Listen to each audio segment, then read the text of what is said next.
And good morning again. Yes, we are Face the Nation. And our lead guests this morning, not exactly strangers to the broadcast, but the first time we've ever had both of them here in the studio together. Republican Senator John McCain and Republican Senator Lindsey Graham, both in the studio. Senator Graham, I'm just going to start off. Next requester, we're including you. I want to start off, Senator Graham, with something, part of that speech you said on the Senate floor, because it seemed to really kind of sum up the week that Washington just went through. To me, this is pathetic leadership by the Commander-in-Chief. This is an abandonment of the Republican Party's belief in peace through strength. This is the low point in my time in the United States Congress. And Bill Kristol, who is the editor of the Weekly Standard, kind of the voice of establishment Republicans, he said the Republicans have now, quote, his words, not mine, joined the president on the road to irresponsibility. He says history will judge both your Republican Party and the president harshly, saying they were weighed in the balance and found wanting. So where do you go from here, Senator McCain? Well, first of all, Bill Kristol is right, and the fact is that we have now reached a point where if you believe our military leaders, and if there's anybody that's credible in America today, it is our military leaders, where we will not have the proper training, readiness, equipment in order to defend our national security issues and requirements. The centrifuges in Tehran are spinning. North Koreans are testing nuclear weapons. The Mideast is in period of varying degrees of upheaval. Al-Qaeda is spreading. So we're going to cut back on the training and readiness and capabilities of the men and women who are serving. We have an all-volunteer force. They deserve better. And to my Republican friends as well as my Democrat friends, if you think that's the right way to go, then you don't know what's going on in the world. And this sequester, it requires the president to lead and for us to sit down. If he will stop going out and running campaign events and bashing Republicans and coming back to Washington, why not take a day and invite us all over and work this out? Because American national security is at risk. I can find billions in cuts to defense spending that are absolutely necessary and appropriate. Not this way. Not when our Chief of Staff of the Army says that he's not going to be able to replace those who are fighting in Afghanistan with qualified and trained people. So what do Republicans need to do, Senator Graham? Well, I think we need to get off the sequestration highway. 2/3 of the federal government is exempt from sequestration. The thing that bothers me the most is that we had this construct that you would try to cut $1.2 trillion over a decade, and if you fail, the penalty clause would be to take $600 billion out of defense, $600 billion out of non-defense, but you would exempt 2/3 of the government. So we've already cut $489 billion out of defense, so the way forward is a big deal. This is an opportunity for Congress to look at getting off the road to becoming Greece. So what I would like to see happen is that the president and Republicans and Democrats re-engage where they left off with the Boehner, that we as Republicans put $600 billion, somewhere in that neighborhood, of new revenue on the table by flattening the tax code, eliminating deductions and exemptions, take that money to pay down debt and lower rates, and we go to where the real money is over time, entitlement reform, to save us from becoming Greece, and find a substitute for sequestration in a big deal, not a small deal. Do you all feel that your party is somehow being held hostage? The president has talked about kind of a common sense caucus. And we hear reports this morning that he started calling some Republicans to see what can be done. Are people on the extreme ends of your party holding the rest of you hostage here? I don't think, frankly, it's extreme into the party. I think a lot of it is just people who don't understand. We put up a proposal, and most Republicans voted for a, quote, flexibility for the President of the United States. I spend hundreds of hours with Carl Levin shaping a defense authorization bill. So now we're supposed to just give all of that over to the President of the United States? That's a violation of my constitutional responsibilities.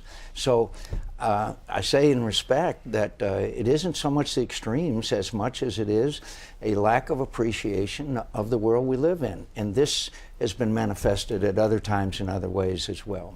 Have you all been called by the president? We hear from his people this morning that, yes, he is starting to call Republicans. And I guess that's kind of the state of where we are when it's news that we hear the president has called members of the other party. Well, we met with the president about immigration. We talked a little bit about sequestration, a little bit about Benghazi, and it's good to talk. Why can't we solve the nation's problems? You can blame both groups because at the end of the day, it's going to take both of us to do what Ronald Reagan and Tip O'Neill did. What were Ronald Reagan and Tip O'Neill able to do? Save Social Security from bankruptcy by talking to each other, getting smart people together, taking their ideas and voting on them. That's exactly what, Mr. President, you play the role of Ronald Reagan, we'll be Tip O'Neill. You just change the roles around. We can do the big deal if we have some leadership. Why not just keep the cuts? Okay, you've got the cuts that sequestration ordered. Why not keep those cuts, but write some legislation that says you'll give the president the flexibility to decide where within each of his departments those cuts will come? What would be wrong with that, Senator Well, McCain? first of all, as Lindsey just gave you the numbers, disproportionate cuts to defense. The defense is 19% of the discretionary spending, the non-Medicare, non-Social Security. It's taken 50% of the cuts. And then you put that on top of $487 billion that's already in train, $87 billion that was already cut by Secretary Gates, and you are talking about a, quote, hollow army. If you deprive the military of the ability to train, the ability to have flight hours for our pilots and air crews, the ability of our people to have the right kind of equipment to fight with, then you are putting us in danger, in my view. But wouldn't that be a way to start, though? I mean, No. because you could say, okay, you got to cut X number of dollars out of defense, but I'm going to let you, Mr. President, you, Secretary of Defense, decide where those cuts come. And you could keep the spending, the money that goes for training and those critical things, and cut military bands or something like that. Well, go ahead. I'll let Lindsey go ahead. But the fact is, we spend 3 weeks on the floor of the Senate, hundreds of amendments, hours and hours of debate, shaping a defense authorization bill, which authorizes the president how to train, equip, and man the military of the United States of America. So we're supposed to just say, forget all that. You do whatever you want, Mr. President. That isn't the way the Constitution dictates that we behave. Here's why it won't work. We're taking $45 billion a year out of the Defense Department over the next decade. At the end of the decade, we're going to have the smallest Navy since 1915, 232 ships. No amount of flexibility will avoid that. We're going to have the smallest Air Force in history, the smallest Army since 1940. Our defense spending will be below 3% of GDP. We will have a hollow force. Personnel costs are exempted from sequestration. We're not taking military pay and sequestering it. So you take all the systems except military pay, and over a decade you destroy the Defense Department. There's no amount of flexibility in the world will fix this. Leon Panetta is right. We're shooting ourselves in the head as a nation, and this is the dumbest idea he's seen in his time in government. Go ahead, Senator. But and we'll be glad to sit down. Republicans, Democrats, we know that that what this requires is, just as you pointed out, a way of avoiding what is, again, in the words of our Chairman of the Joint Chiefs of Staff, a catastrophic effect on our nation's defense. And tell me a higher priority than national security, and look at the world today.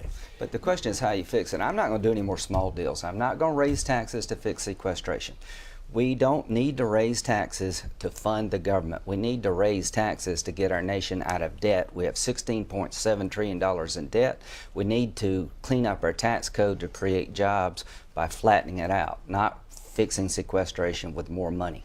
We had a proposal to cut spending to pay for this year's reductions in defense spending. It was not allowed to have a vote on the floor of the Senate by both Democrat and Republican leaders. One of the things, and I want to shift just a little bit, you said before you would be willing to vote for John Brennan to be head of the CIA. You wanted more information about all these emails, and there were hundreds of them, I guess, that went back and forth between members of the administration during that week after the attack on Benghazi. Emails concerning what the administration spokesman, who turned out to be Susan Rice, would say that following Sunday on the Sunday broadcast, including this one. Have you gotten any information? I understand the administration has released some emails. They have released some. One, her story is completely collapsed under scrutiny. And I mentioned this to the president. Here's what I want. I want the FBI interviews of the survivors 2 days after the attack. They were turned over to the Intelligence Committee and everything was blacked out. They're now taking another chance of providing the FBI interviews so you actually can read what they say. The emails around who changing the talking point, there's a big gap. I want to know who the survivors are so we can go interview them. The transmissions from Benghazi to Washington in real time on the night of the attack, what were people asking for? What were they saying? All of that information was given to the committee completely blacked out. And I told the president, this is to learn. I think Benghazi is Exhibit A in a failed foreign policy. Leading from behind is not working, and we're trying to find out what happened on that night so we won't have other Benghazis. And I'm not going to vote for Brennan until the CIA, who said they did change the talking points, lets us know who did it and why, and we have a picture of what happened in real time in Benghazi. You're not going to vote for him, but will you try to I will hold up? stop. I think John and I are hell-bent on making sure the American people understand this debacle called Benghazi.